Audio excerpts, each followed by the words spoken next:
में सब पूछ रहे थे नहीं, कोई नहीं ना, बवाल नहीं ना, असेंबली में बातचीत तो होनी चाहिए। और मेरा वैसे भी इरादा था कि इस इशू को जो है अपने रिप्लाई में मैं टैकल करूं। कमेटी बनी है चीफ सेक्रेटरी साहब की अध्यक्षता में, और इनको मैंने फ़िलहाल 6 महीने का वक्त दिया है।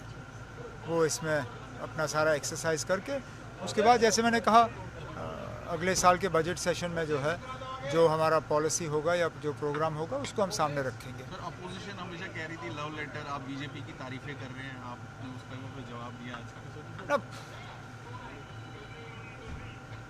आप मान के चलिए कि ऑपोजिशन, इसलिए तो नाम उनका ऑपोजिशन है क्योंकि उनको हर चीज़ को अपोज करना है। हम भी ऑपोजिशन में रहे हैं, हमने भी यही किया है। ये असेंबली का, पार्लियामेंट का सिलसिला ऐसा ही चलता है। और जैसे मैंने कहा ये लव लेटर बीजेपी को नहीं था, ये लव लेटर बीजेपी के वोटरों को था, नेशनल कॉन्फ्रेंस के वोटरों को, पीडीपी के वोटरों को, पीसी के वोटरों को, कांग्रेस के वोटरों को, जम्मू कश्मीर के आवाम को।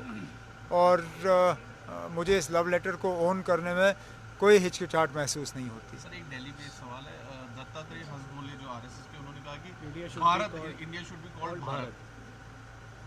अब we call it Bharat, we call it Bharat, we call it India, we call it Hindustan. हमारे 3 नाम है ना, आप जिस नाम से पुकारना चाहें आप पुकारें।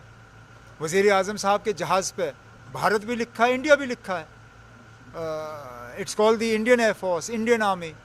लेकिन हम भारत के हिसाब, भारत के हवाले से भी बात करते हैं।